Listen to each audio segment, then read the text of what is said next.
Breaking news Delhi. Corona काल समाप्त और लॉकडाउन चलते आज से संसद सत्र शुरू हुआ और किसान मुक्ति आंदोलन ने अपनी मांगों को लेकर किया धरना प्रदर्शन। अखिल भारतीय किसान और अखिल भारत क्रांतिकारी किसान सभा के एक्स के अध्यक्ष ने कहा कि मोदी सरकार जिस तरह से इस सत्र में 3 अध्यादेश लाने की तैयारियां कर रही है वे किसानी विरोधी है। वो जिस तरह से कोरोना काल में कोई भी कानून पास नहीं हुआ और ऐसे में आज संसद सत्र 14 से 1 तक चलेगा। आज जिस तरह से जनता के हक में किसान मुक्ति आंदोलन शुरू हुआ, एक तरफ रिटायर पूर्व सैनिकों ने इंडिया गेट पर धरना प्रदर्शन किया तो दूसरी ओर किसानों के हक में योगेंद्र यादव और वीएम सिंह ने सरकार के खिलाफ एक मंच पर आए।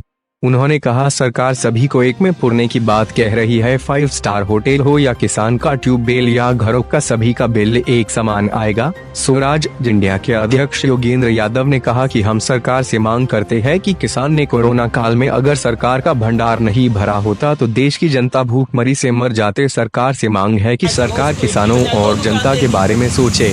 देख सकते हैं आप इन तस्वीरों में श्री प्राइम न्यूज से वेद प्रकाश की रिपोर्ट दिल्ली।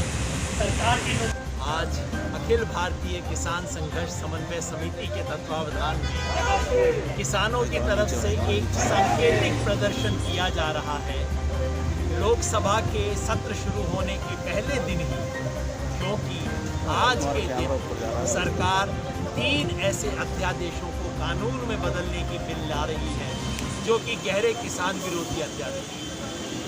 आज के दिन सरकार ने जो 3 काले अध्यादेश कोरोना काल में लाए गए थे, जो किसानों ने मांगे नहीं, चोर दरवाजे से कोरोना काल का फायदा उठा के जो 3 अध्यादेश किसानों पर थोपे गए थे, आज यहाँ दिल्ली में सांकेतिक रूप से और देश भर में अलग अलग राजधानियों में तहसील हेडक्वार्टर पे किसान बैठ रहे हैं ये कहने के लिए कि ये 3 अध्यादेश किसान विरोधी हैं। देश का किसान इसको बर्दाश्त नहीं करेगा। ये 3 अध्यादेश है, नाम लंबे हैं। कौन से? ये 3 अध्यादेश है। पहला है एपीएमसी बाईपास का। ये एपीएमसी के बाहर प्राइवेट मंडियां बनेगी, एपीएमसी ध्वस्त हो जाएगी, किसान के सर से छत हट जाएगी। दूसरा है एसेंशियल कमोडिटीज अमेंडमेंट के लिए कानून, जिसको आप कह सकते हैं जमाखोरी और ब्लैक मार्केटिंग को परमिशन देने वाला कानून। अगर ये हुआ तो अडानी जी विदेश से ला के बड़े बड़े अंबार यहाँ पे स्टॉक खड़े करेंगे और जब चाहेंगे दाम बढ़ाएंगे, जब चाहेंगे दाम गिराएंगे। और तीसरा कानून है कॉन्ट्रैक्ट नीति कानून।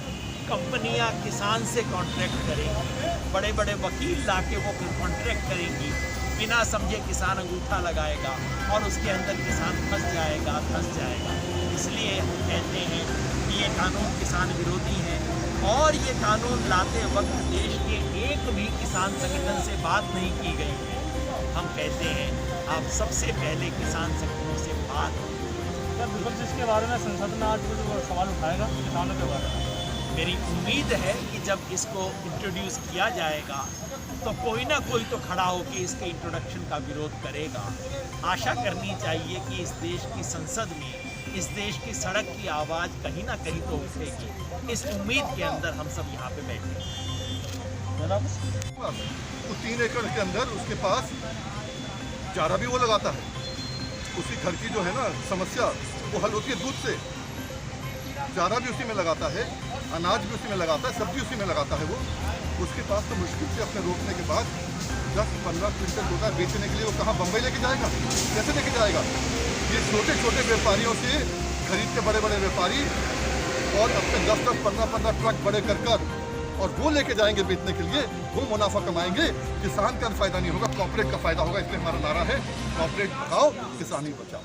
ये पता कहा था कि ये बिजली के बिल कम हो जाएंगे, माफ़ हो जाएंगे, लेकिन जैसे ही खत्म हुआ, जैसे बिल शुरू हुए आने, जिनका मुश्किल से 100 रुपये आता था, 200 आज उनको 5-5 हज़ार 10-10 रुपये बिल आ रहा है। किसानों का भी आ रहा है और घरों का भी आ रहा है।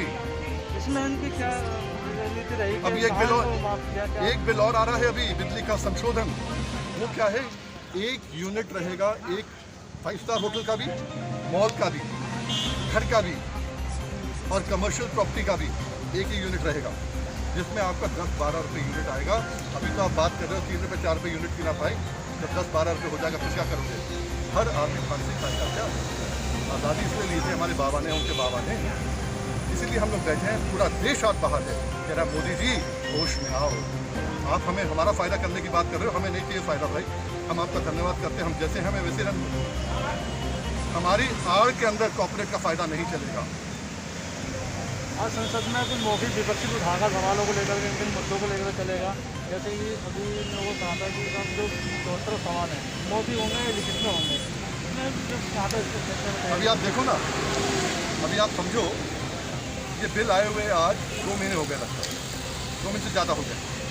कौन सी पार्टी ने बोला है? अखिल भारतीय किसान संघर्ष समन्वय समिति ने 9 अगस्त को जब चालू किया कार्यक्रम, बोला, हमने कहा जैसे क्विट इंडिया मूवमेंट चालू हुआ था 9 अगस्त 1942 को, जब तक अंग्रेज नहीं गया तो हमने चालू रखा था, वैसे ही जब तक ये बिल वापस नहीं होंगे, जैसा संशोधन नहीं होगा, तब तक इसको चालू रखेंगे हम। 9 अगस्त 2020 को कहा था। उसके बाद लोगों ने सोचना चालू किया, समझना चालू किया, हाँ बिल्कुल। तो ये बातियाँ जो हैं ये केवल आज उन लोग के अंदर यकीन रखती है, किसी का भला करने के लिए नहीं। और ख़ास तौर पे उस किसान की बात करो जिस किसान ने कोरोना में पूरे देश को खिलाया है। अगर किसान भंडारण नहीं भरता, आगे के लिए और पीछे नहीं भरता, तो क्या होता देश का? इसलिए किसान को इनाम मत दो, बर्बाद तो मत करो। सरकार से आप भी क्या मांग रहे हैं किसानों को पूरे देश में? एक ही हमारी मांग है किसान की, एक ही मांग है, मोदी जी बिल लाना है तो एक बिल लेके आओ जिसके लिए यहाँ लाखों किसान पार्लियामेंट में आए थे 2 साल पहले। क्या है? गारंटी का, कि MSP की गारंटी दो, MSP की गारंटी दो कि जो MSP आप लागू करते हो, स्वामीनाथन की है, दूसरी है, उससे कम खरीदेगा तो जेल जाएगा। हम डीजल है, खाद है, जो भी हमारा होता है, मिनिमम लेबर है, कीटनाशक की दवा है, मिनिमम रेट जो सरकार तय करती है उससे कम हम खरीद नहीं सकते। आप डीजल पेट्रोल लेके देखो ना अपनी बाइक के लिए, नहीं मिलेगा। पर किसान का जो मिनिमम तय करते हो उसके बाद ये हाल हो रहा है। इसलिए गारंटी दो, एक बिल लाओ, गारंटी हो कि MSP से कम कोई खरीदेगा तो जेल जाएगा, MSP से कम कोई खरीद नहीं होगी और MSP रहेगी।